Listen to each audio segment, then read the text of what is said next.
Hello दोस्तों, आज बात करेंगे एक फिर से मन को संयमित करने की और उसका कनेक्शन कैसे सक्सेस से है। एक बार की बात है, एक तीर अंदाज वाला एरो का बहुत मास्टर बन चुका था एक व्यक्ति। उसको बड़ा घमंड होने लगा था। वो अपने गांव में और आसपास अपनी तीर अंदाजी के लिए बहुत प्रसिद्ध होता जा रहा था। धीरे धीरे लगने लगा था उसको कि मेरे गांव में और मेरे आसपास कोई भी नहीं है, सिर्फ मैं ही मैं हूँ। तो एक बार एक बुजुर्ग ने कहा कि ठीक है, मैं मान लूँगा तुम्हारी बात, लेकिन इस गांव के कोने में एक और व्यक्ति रहता है, तुम उसके पास जाओ और अगर तुमने उसे हरा दिया तो हम सब पूरा गांव मान लेगा कि तुम इतने कुशल हो कि अभी तक कोई नहीं हुआ। उसने बोला, ये कौन सी बड़ी बात है, मैं ज़रूर ये कर पाऊँगा। मैं ही सबसे बड़ा धनुर्धर हूँ, कोई भी नहीं है जो मुझे हरा सके। उसके अंदर थोड़ा सा घमंड आ चुका था, लेकिन वो तैयार था उस व्यक्ति के पास जाने को। और दूसरे दिन सुबह वो गया उस व्यक्ति के पास और उसने बोला कि मैं ही सबसे सर्वश्रेष्ठ धनुर्धर हूँ।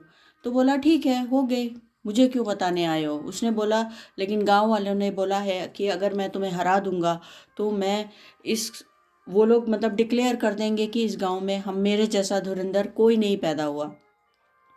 उसने बोला, चलो ठीक है, जो तुम बोलोगे वो मैं मानता हूँ, जो मैं बोलूँगा वो तुम्हें करना पड़ेगा। फिर इस प्रतियोगिता का निर्धारण होगा कि कौन जीता। बोलता है, मंजूर है। उसने तुरंत अपना तीर कमान निकाला और दूर एक वृक्ष पे एक तीर फेंका, जो एक पत्ती को भेजा। फिर उसने दूसरा तीर निकाला और वो दूसरा भी उस तीर को चीरता हुआ सेम पत्ती को उसने चीर दिया। उसने बोला, क्या ये तुम कर सकते हो। तो जो बुजुर्ग व्यक्ति था मुस्कुराया और बोला, ये कौन सी बड़ी बात है। उसने उससे कम समय में वो काम करके दिया। इसको थोड़ा आश्चर्य हुआ। बोला, बोलो अब क्या करना है। बोला, आओ मेरे साथ चलो। वो उसको एक ऊंची पहाड़ी पे लेके गया, जहाँ पे एक पुराना सा पुल था रस्सी का, जो झूल रहा था। और उस पे जाने लगा और नीचे इतनी गहरी खाई थी कि जिसको देख के अच्छे अच्छों के पसीने छूट जाए। उस पुल पे वो बूढ़ा जो व्यक्ति था बड़े आराम से चल रहा था और पुल हिल रहा था, लेकिन उसे कोई फर्क नहीं पड़ रहा था। जो नौजवान व्यक्ति था उसके पसीने छूटने लगे। उसने बोला, यह कौन सी प्रतियोगिता है, यहाँ क्यों लेके आए हो मुझे। उसने बोला, आ जाओ, कोई बात नहीं, मेरी बात सुनो। अगर तुम मुझे मेरा किया कर देते हो तो मैं ही तुम्हें सर्वश्रेष्ठ धनुर्धर डिक्लेयर कर दूंगा। आओ तो तुम बीच में। पसीना पसीना होता हुआ, डरता हुआ वो उस पुल पे पहुंचा।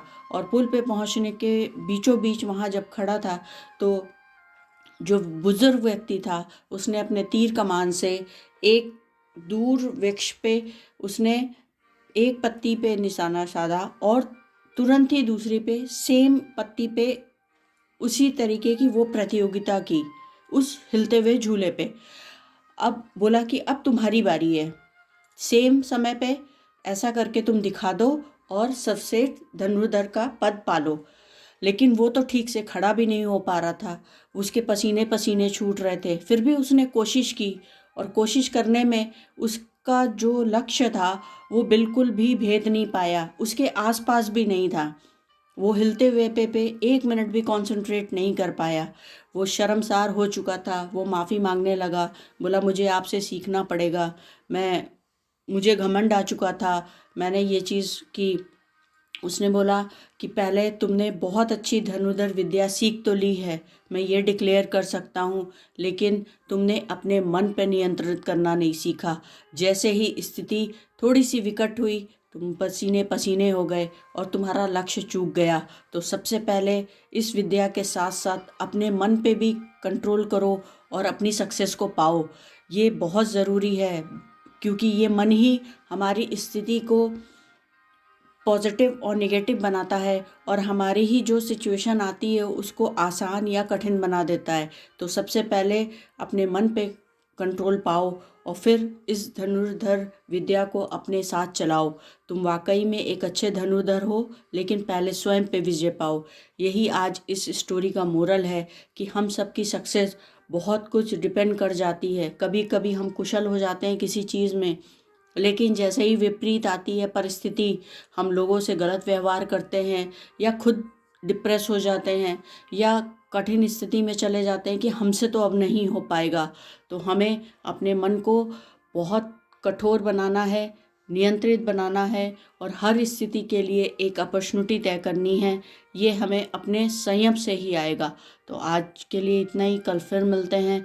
उम्मीद करते हैं स्टोरी पसंद आई होगी। अगर पसंद आती है तो लाइक शेयर कमेंट ज़रूर बनता है। Thank you so much.